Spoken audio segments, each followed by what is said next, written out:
I'm just going to run through the cybersecurity training for school staff that has been produced by the National Cybersecurity Centre.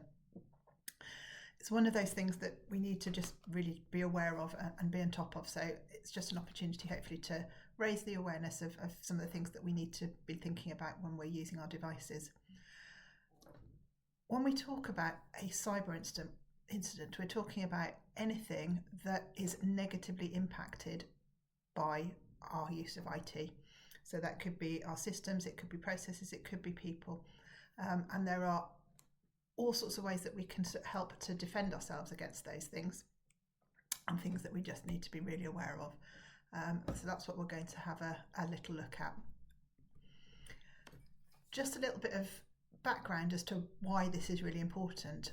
In 2019, there was a cybersecurity survey that was done in over 400 schools. And these are some of the responses. So 83% of schools 6 years ago had experienced some kind of cyber attack. That number is increasing. 69% of schools had suffered a phishing attack. So that's where they perhaps send an email or a message where you click on a link and give access to school data that you didn't intend to. And 97% of schools said that losing access to IT would cause considerable disruption. That is definitely true for us. Obviously, if we lost access to our devices, particularly if we lost access to Arbor, so we didn't have staff data or pupil data, that could be a problem. We are doing things to mitigate against that. So, for instance, information on Arbor, we are monthly downloading a report with all pupil and parent contact data and staff contact data, and that is stored securely in a locked cabinet on a memory stick, so that should we lose access to Arbor and need to contact people, we have a means of doing that. But there are things that you'll see that you can do too, just to help try and reduce the risk. We are going to be attacked. Education is one of the most attacked industries because we don't have the same level of sort of security that perhaps a big business will do, but particularly as an independent school, we are seen as an easy target because they know that parents will pay fees, and there are ways of accessing that. Obviously, for us, we know that, that perhaps that isn't quite so key for us, and somewhere like Abingdon or St Helens may be a better target, but that doesn't mean that we wouldn't necessarily be targeted. So all sorts of people will potentially try and do a cyber attack. It may be just criminals looking for money. It may be people who are just sending out emails to anyone and everyone and hoping that somebody will bite. So sometimes it's targeted and sometimes it is just luck of the draw. Why target us as a school? So I've talked about the fact that they think that as fee-paying parents that they would potentially have access to money, but also just as a school generally we carry out financial transactions, and there might only be, and probably are still even here, only a small number of staff who would sign off on those big transactions. So if they could get into their records, then potentially they can steal money from school.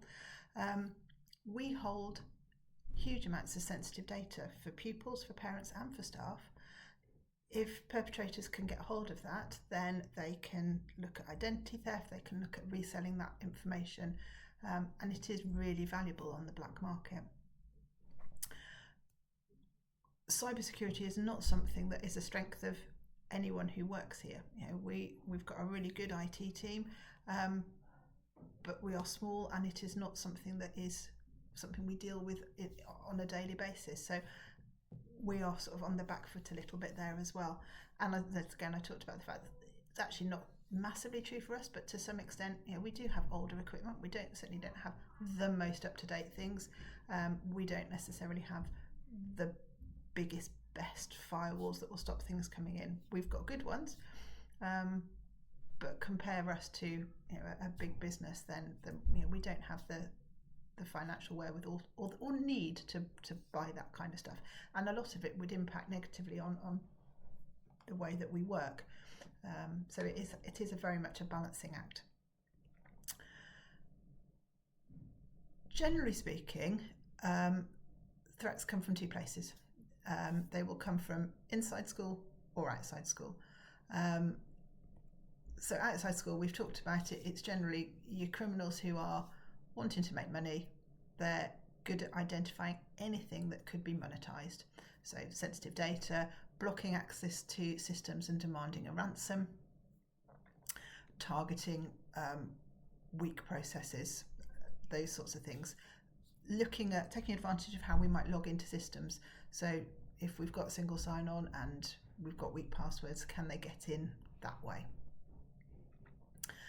So there's a couple of videos that you're going to watch now which just are real life case studies of how cyber criminals have impacted schools, and things that in the cold light of day I think are probably quite obvious, but when you're in the moment it's really easy to make the decisions that were made in these videos.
Foreign governments is not something that we are particularly likely here to be vulnerable from, because we don't have high profile pupils from overseas.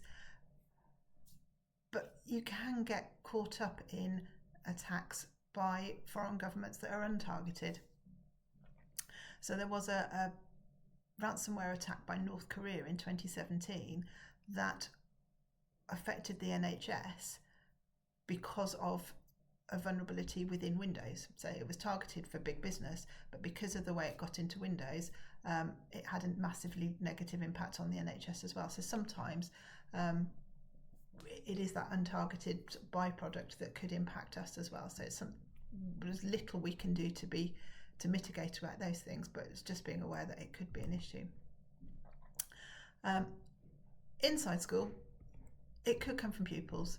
It could be a pupil who is doing it maliciously. I don't think we're likely to have any of those, but we do have pupils who are interested in coding, interested in hacking, and if you go and look on the internet now, there are an awful lot of videos out there that will help them to do that, and it might be curiosity, but they may go a little bit too far or not realise the consequences of what they're doing. So it's actually important that we're having these conversations with pupils as well as with staff. So again, we're just going to have a look at another video of a pupil who managed to get into a school system.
So the way that this pupil got in was due to a member of staff. So a teacher had left the password for their MIS, so in our case for Arbor, on a post-it note, easily accessible, and the pupil was able to not only access that MIS, but because the member of staff had the same password for multiple systems, they could get into multiple systems.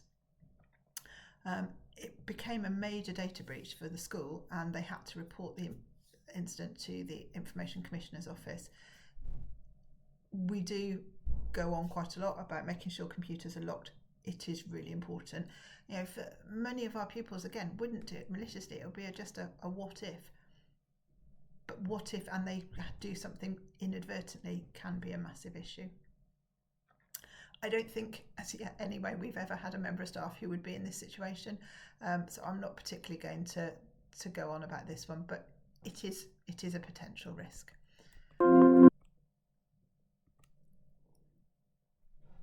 Accidental is probably the biggest way that staff are going to be involved. Memory sticks cause me a lot of concern. If you have got information on a memory stick that contains pupil data, staff data, parent data, unless it's encrypted, that is really vulnerable. It's really easy to lose them. It's really easy for somebody just to copy it and then have access to all that data. Even encrypted, it's only a little bit safer, because if somebody actually gets access to that physical memory stick, the encryptions will be quite easy to break. I don't think these days, with the fact that we have access to information online, so you can access Arbor from anywhere, and the fact that obviously with a cloud-based system, school data files and what have you can be accessed from anywhere, there shouldn't be any need to have sensitive data on a memory stick. If there is a particular reason, please can you speak to Alison or to myself, and we can make a call as to whether that is needed and what mitigations we will put in place if that is the case. Obviously, if you've got things like worksheets or those sorts of things on a memory stick that you're perhaps bringing in from somewhere else, that's not a problem. Although we need to be careful about introducing viruses and things coming from other devices. But in terms of the actual sensitivity of the data, worksheets and resources like that are not a problem.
So, ways to defend ourselves, and ways to, it sounds quite scary, I guess, but it is. It has the potential to be really impactful if we're not careful. The 4 things that we're going to look at particularly are how we can defend against phishing attempts, because that's the key way that we will be targeted. Talking about strong passwords, securing devices, and to actually just talk to someone if you're concerned. So phishing in and of itself is an untargeted mass email sent to many people asking for sensitive information. This is an example of a phishing email. Someone's pretending to be from Microsoft, telling the school business manager that they've reached the size limit on their email account. They tend to compel someone to act. So it's urgent, you need to do something now. Click on this link and all is sorted. The link will be dodgy, and it will take you to a website that will look like Microsoft in this case. But once you then put your Microsoft username and password onto that web page, you've basically given your login details to a criminal, and they can then access your entire Microsoft account, which for us means that they can get onto all school systems, they'd be able to get onto Arbor, they'd be able to get all of that information. If you can't see it from an image here, but if in those sorts of examples, if you hover your mouse over the button that it says press here, you will see the web address that it's going to take you to, and often that's quite a good clue that it's a little bit dodgy.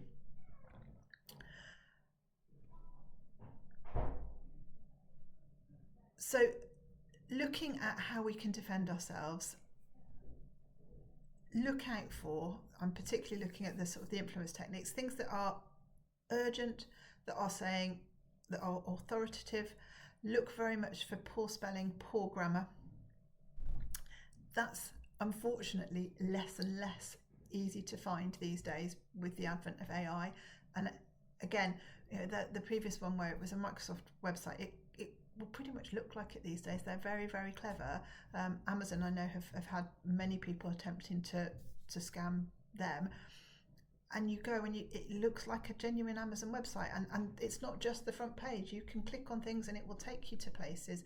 It is really hard, but if you're not expecting it, that's where you need to be careful. So it's important to know what normal looks like. I know, for instance, that the SEN team use a email thing called egress, which is for sensitive and secure emails, which sends an email to their Outlook, and then they click on a link to go and look at the secure site. But we have seen in school phishing attempts that are made to look like egress. So even if you're expecting something, you need to be really careful. As I say, the easiest way probably to establish those is to hover your mouse over the button that you're about to press and see where the web address is that it's going to take you to, and does it seem like it's one that you would expect to go to. Alternatively, don't click on the link, but just go to, in this case, egress, the way that you would normally do directly through the web browser, and then obviously you'll be able to access anything that's been sent to you that way, but you're not clicking on a link directly. The other thing is, don't be embarrassed to ask for help. If you're not sure, then it's better to ask James, Thomas, myself, or even just somebody sitting next to you. Is it okay?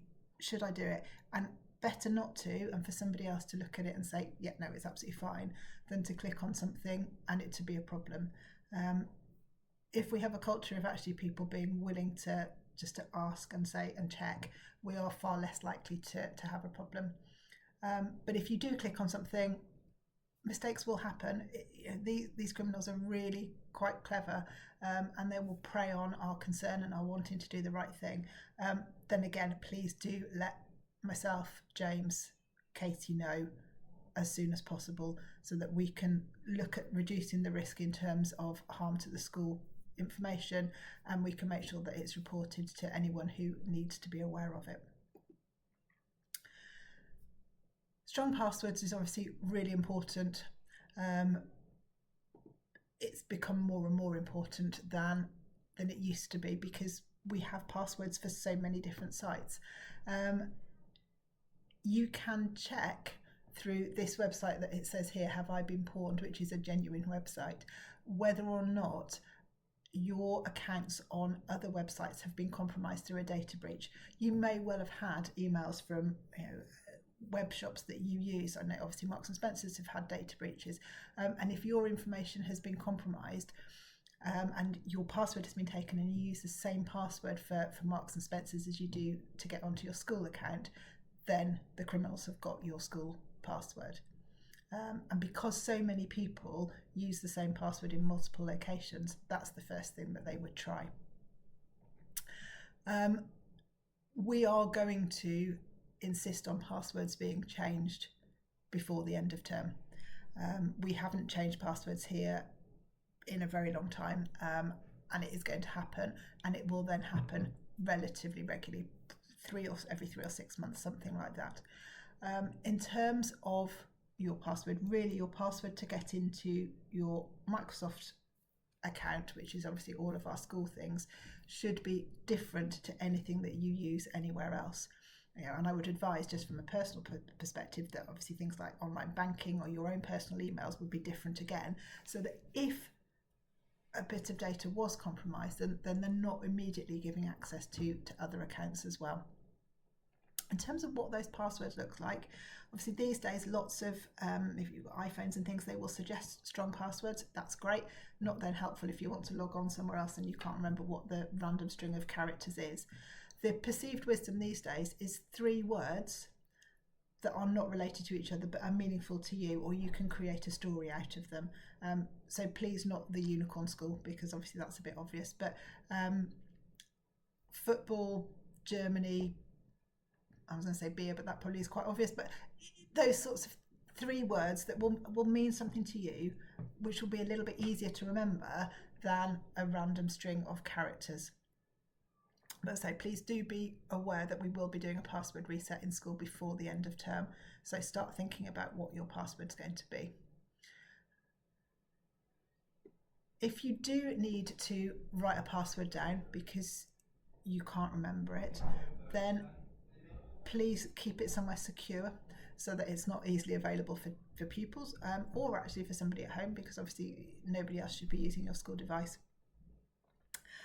You can save it on your phone in a separate, as a different contact, or in a locked drawer. If you've got locked desk drawers, that's fine, but please make sure that it is secure. There are lots of password managers that you can access these days which will do all of that for you. There's a physical, actually keeping your device secure. Obvious things, you read things in the news of people who've left government laptops on the train and what have you. Accidents will happen, we understand that, but please do ensure, as far as is humanly possible, that your device is not left out for anybody to just go and collect. It's not, as I said when I did this live, ideally you wouldn't leave it in the car, but you are going to sometimes need to go shopping on the way home from school, and it will get left in the car, but perhaps not leaving it in the car overnight, those sorts of things. They don't particularly like the cold anyway. So we've talked again about USB sticks not really being used unless it's for things like worksheets, but these days really it's not necessary, because you should be able to access things at home and at work. If you do need to, then please do let us know. The key thing on this slide is the first point about updates. Your device will tell you when it has an update ready to go. In the circle in the bottom right, it will go sort of ambery yellow colour if there's one that it could do with doing, and then it goes red when it is absolutely has to. And eventually, if you keep not doing it, it will not let you do anything until you do your update. Please do those updates at the earliest possible opportunity, because that is how they fix errors where criminals have exploited errors in code. So code, software will have flaws and they can be exploited, but if they're discovered, then they will put a patch out which will come out as part of an update, and then that solves that problem. So if you haven't done those updates, then you are leaving your device more at risk to an attack than if you have. Ideally, if you're shutting your device down of an evening or before you leave school, then you can get it to do the update at that point. It is also something that we are working on with pupils to ensure that that they are doing updates as well. In terms of downloading apps, you don't have an enormous amount of control over what you can access on your devices because you don't have the admin rights. But if there are things that you would like access to, then please let James Thomas or myself know, and then we can just check that they're okay, and then we'd be able to put them on for you.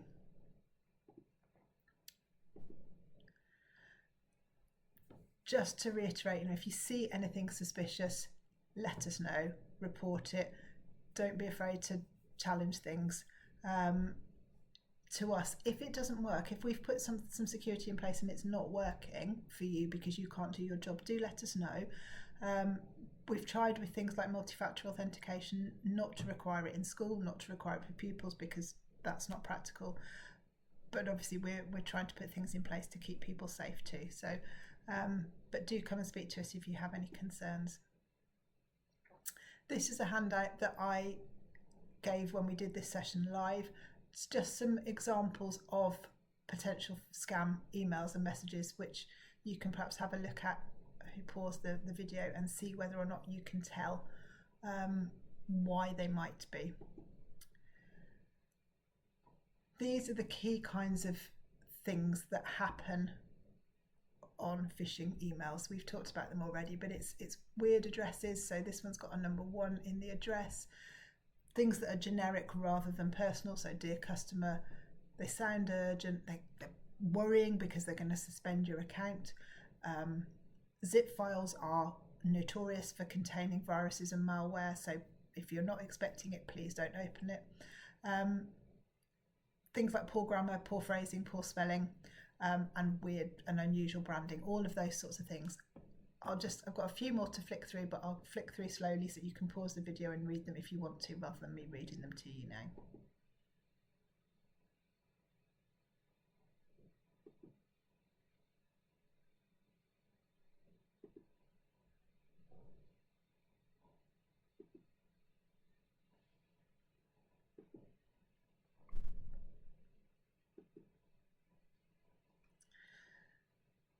So key things that I'd just like you to kind of take away from watching this video. Do go and have a look at privacy settings on your social media, any other networking sites, things like LinkedIn that you use, other app accounts that you have. Make sure that they are as locked down as they can be. Make sure that you know who to report something to. So ideally it would be to James Thomas or I, but if you can't access one of us and it's urgent, then any other member of senior management, Katie Johnson, would be fantastic. Do make sure that your device is getting updates automatically. It should be, but that you are then allowing it to do those updates. If somehow you've got apps on there that haven't come from official stores, please get rid of them and then ask us if you would like them back. Get those passwords strong. As I say, you will need to reset your school password soon, but make sure then that your work password is unique. The most important thing, anything that you're nervous about, anything that you're unsure about, please do come and speak to somebody. I would far rather that I had lots of people at my door saying, I'm not sure about this, is this okay, I think I might have done something, than nobody says anything and then 6 months down the line we're victims of a significant cyber attack because somebody's clicked on something unintentionally, but it's allowed criminals in. It is a little bit of a scary topic and a bit of a doom and gloom, and I'm sorry about that, but at the same time it is really important that everybody knows that it is like safeguarding, it's everybody's responsibility. But as I say, any concerns, do come and ask.